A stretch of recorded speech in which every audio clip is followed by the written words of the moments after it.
Welcome back to Lenz Comic Corner, Classic Us Known Classics.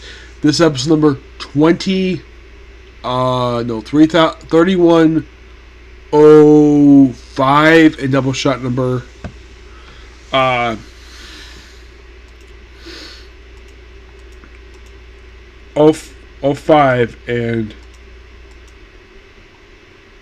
2999. Okay, so first up we have is Spider Boy by Dan Slott. And this contains issues, I believe it's like 6 through 10. Yeah, 5 through 10 of Spider Boy. So, mostly put, it's kind of split into two story arcs here. So the first half is him meeting up his mom, who's turned into a cat, and we also heard of Mrs. Stillwell, the mother of the Stillwell brothers, and the assistant Stillwell who worked for Regent back in Dan Slott's post-Secret Wars book. Post-Secret Wars Amazing Spider-Man. And of course, basically some kidnapping here with Christina, who's his friend, who gets turned into a pigeon girl. And this is the first half of these issues. Yeah, in these first six. In these 6 issues. And then eventually, like, thanks to do some more science stuff, all the person undone, but he brings his mom, but doesn't remember him. Yeah, she doesn't. So basically, he goes straight to Loom World and basically wants them to fix exactly what happened here. Try to get this fixed.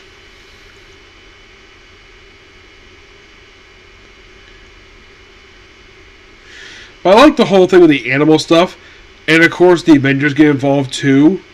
And this lasts from issue 5. I think it wraps up by issue number 8. I think it does.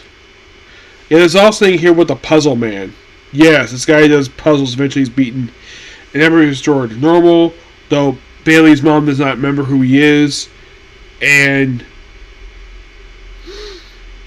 he beats the Puzzle Man by the end of the issue. And then basically it's like,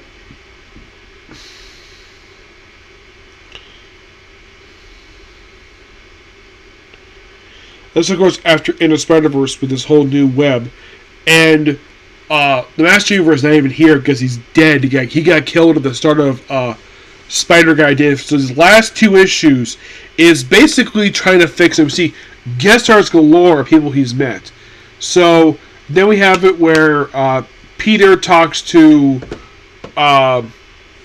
somebody. It's later in the web, and of course the memories involving him gets erased, and well, they're trying to fix it when it comes to him.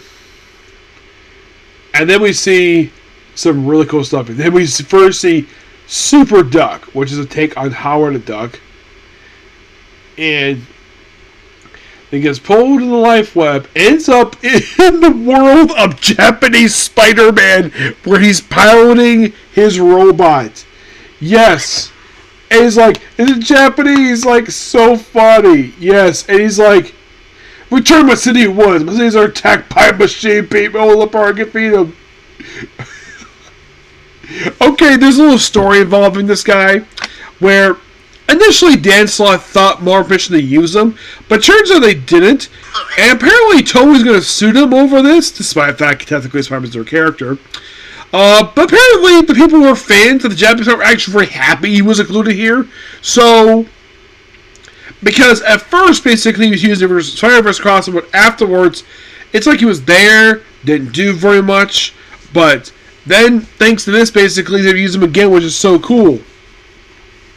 One thing I would really wish, basically, Marvel would do, publish a comic for this character. Yes. And then it ends up in the world of 1960s Spider-Man cartoon, which is so funny. It faced off against basically Green Goblin here, and many other Sinister Six members, which is so funny. And then ends up with a Hostess fruit pie ad. Yes, that was Moses. Yep, and Then he ends up in. I was shocked to see this again. The fact that basically, like, okay, so he ends up in. Get this. He jumps to the second to last episode of the 1990s Spider-Man show, where we have the Beyonder, Madam Web, and the Spider-Man. And we have the Harvester. I think he's a leader. It's so funny. Also, it's so cool seeing this again. Yeah. Then he's able to go back, and then eventually they fix the timeline, and he's restored. It's like, look at me, I'm home. Like, look at me, I'm Swear Boy. Now how about that $5? This is going to give me 20 for a bagel and two Snapples. Or a change. That was 3 years ago. Yeah, it was. You remember? I remember. I love a kiddo. Yep.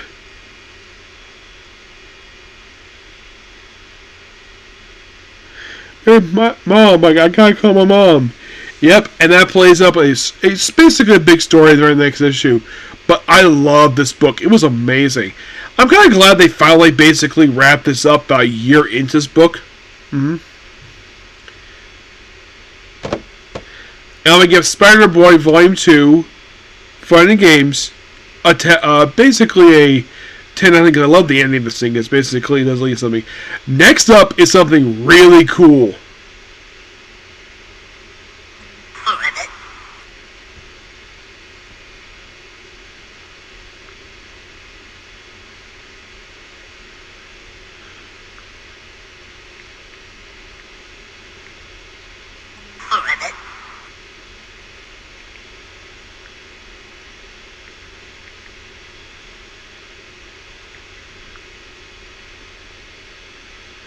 Alright, next up we have is The Spectacular Spider-Man, Volume 1, Arachnobatics, which stars Peter Parker and Miles Morales, and this is a team book for them, written by Greg Weisman, art by Humberto Ramos. This collects the first 5 issues of this book, and you read this, you're like, oh, by the way, let's also include a story for episode number 1. You read this like, why can't we get this in the main Amazing Spider-Man book? Because this is like Spider-Man, not what Zeb Wells was doing. So we start with, oh yeah, we have Peter and Miles web slinging, and then they fight the frickin' Jackal, which is so funny. And they're like, oh yeah, let's just hang out. 4 o'clock, and then we have like a guy's like, oh yeah, I'm gonna lie. Anthony and Jackal, of course, now we go to the coffee, which haven't seen this place in years. I think the last of this was seen was before Dan Slott became the main writer of the book. Yeah, it's like, oh yeah, and then of course you have Kenny, which I believe was with Kenny Hung, and then we see Sha Shane. Yes, I think the last time she was seen was back in the early 2010s, prior to this book coming out, and she did in Flash Thompson. Now, the other one we see basically a neighbor of Miles named Cedric. And then we see like a blast in the past after fighting Jekyll. And then we see Professor Raymond Warren, the brother of Miles Warren, the Jackal. Now, seeing this guy again, this is shocking to me. Now, it wasn't until years later these two were related, because at the time, I think people were suspecting because of the last, oh, Warren. These two must be related to each other. Possibly.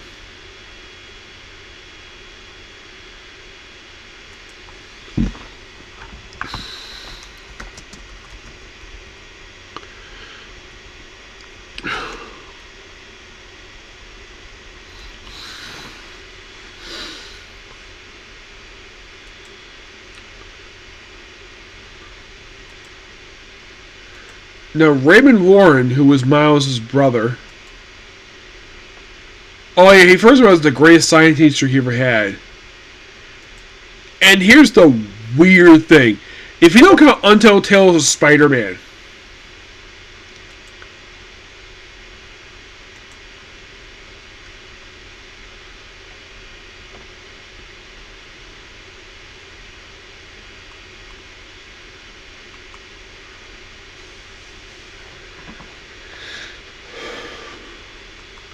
You could say the last time anybody saw this guy was back in Amazing Spider-Man 15.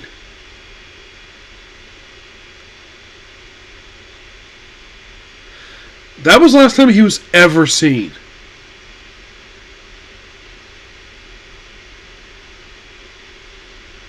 And you're like, really?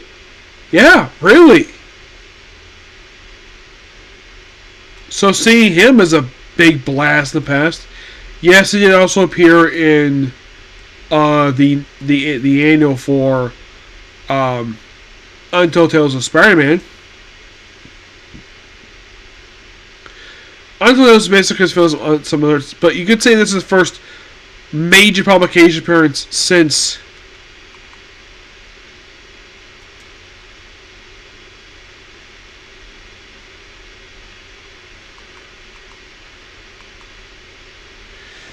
that book. And after that, he did appear in Flash X and Blue in year 1. He did kind of appear in Marvel Spider-Man number 7. But I think he appeared in flashbacks. So you could say last time he appeared was back in issue 15 of Amazing Spider-Man. He did also appear in Learning the Crawl story arc.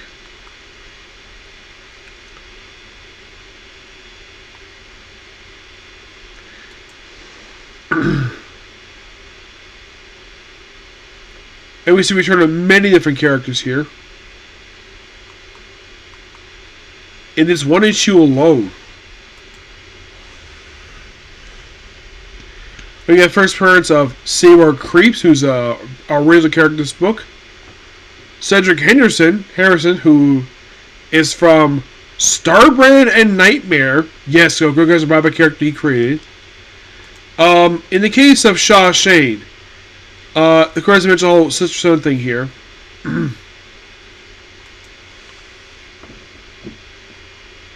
Last time she appeared, I believe, was prior to this, was actually Amazing Spider-Man 800, which came out in 2018. This came out in 2024, so it was the first time in 6 years she'd been seen. Shelley Corkin. She's another character from Greg Weisman's Starbrand Nightmares book. Kenny Kong. Another character from that book.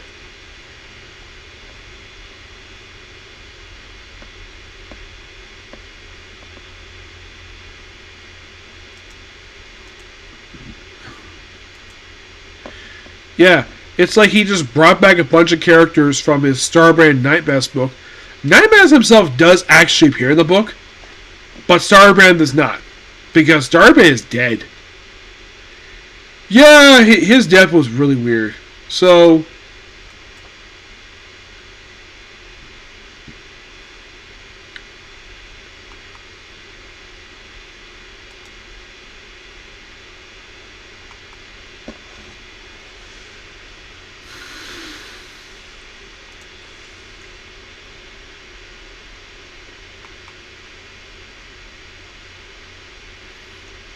oh yeah, the guy basically who's a stand, that was Turk. Yeah.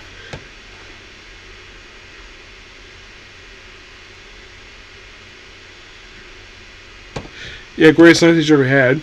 So if I have more of this stuff here, some plays, and then we see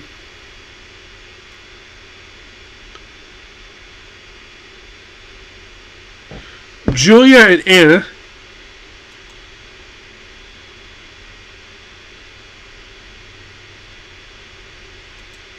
These two are original characters in this book. And they're a lesbian couple, which here's the thing. No problem with this. None. The reason? Original characters. No problem with this at all. And they make out, of course, obviously. And it's all about hanging out the copy for a while and eventually get some really more cool stuff here. And oh, we get a dead body. Who is this dead body?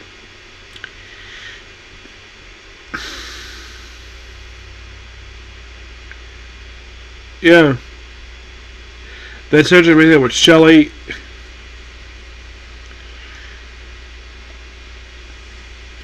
And then Daredevil pops up in here too, because why not? And then they have Miles big old suit and run into. This is so fun. Look out! Whoa! Who the heck is that? Ratman? He's called Vermin. What is there 5? Yep. Vermin clones! Okay, those of you curious. Now, Vermin was a creation of David Tias from Captain America, who was dumped in this book.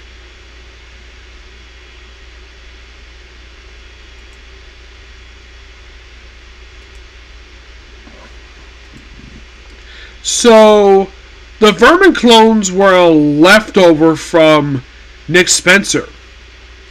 But I'm sure they're probably like Nick Spencer. Either he probably contacted Nick Spencer, but it's like, hey, what the heck is these guys doing here?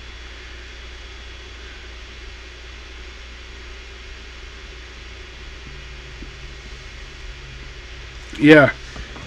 And it turns out they're being protected by frickin' Shaft, who was actually an armor creation. Yep. Who can talk normally. And then more weirdness happens in this book. Where in issue 3 of this book, we apparently see the return of Gwen Stacy. You're like, wait a minute, isn't she dead? Well, we also see Sherry Sevens. She's a character from Tom Taylor's Friendly with Spider-Man. One character that read this book like, really? Greg Rose brought her back and she's fine? And who was that? Carly Cooper. You're like, really? They brought back Carly Cooper. Yeah, Nick Spencer kind of brought her back previously in his run for Amazing Spider-Man as a semi-recurring character. Actually, well, yeah, Nick Spencer brought him back during his run. And then after the run wrapped up, I mean, this is the first time she technically has appeared since the opening of Dark Web. The one that kicked off the whole crossover Dark Web. Yeah, kind of surprised they brought her in here. Heck, they brought in, get this, they brought in Miles' mom. Heck, they brought in Jane Foster, who's not technically a Spider-Man character. The only reason why she's here because she works in the morgue. And for some reason, for some strange reason, you have Gwen hanging out with Gwen Stacy here.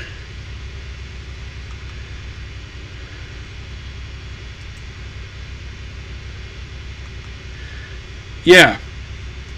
Gwen Stacy's here in the book for reasons. And it turns out by issue 4, yeah, they're just androids. Created by Arcade and Metallo, who are working for, and it's revealed in issue 4, Hammerhead. You're like, wow, now that is a well-known Spider-Man villain, Hammerhead. Yeah, you're thinking, okay, so here's the thing. Arcade started off as a Spider-Man villain. Yeah, people think of him as an X-Men villain, but no, he started as a Spider-Man villain that Chris Claremont dumped in the X-books. Because he probably figured out that the writers of Spider-Man had no plans for the guy, so put him over in X-Men. And he's stuck there for years. Yeah, this actually was the first time he appeared in a Spider-Man book since Nick Spencer's Amazing Spider-Man run. And also, Metallo, who is a S.H.I.E.L.D. character. No, seriously. And of course, also hinted maybe Miles might be dead. And by issue 5, basically, they do have first appearance of this robot known as the Killer, new artificial villain extreme. It's this artificial intelligence created by Arcade. And this book, it feels so good. It's not terrible. I actually I was a lot of fun with this book. Oh yeah, definitely.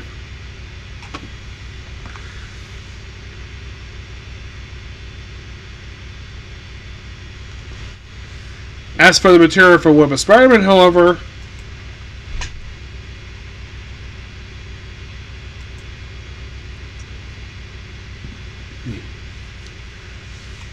probably something Gary Duggan wrote.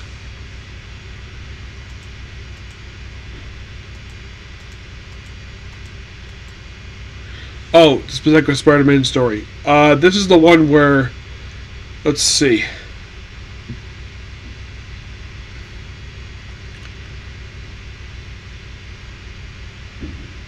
I would say this is the one which sets up basically this book. But this book is just amazing. Got a good plot twist here, and this definitely feels like a Spider-Man book that anybody would read. Oh yeah, definitely. It feels like it. Oh yeah, definitely. I'm going to give this book a 9 out of 10. Yep. So yeah, that's a particular review. Please be sure to like, comment, subscribe, turn notifications. So next up we have is Dr. Stone. Okay, next view. Bye.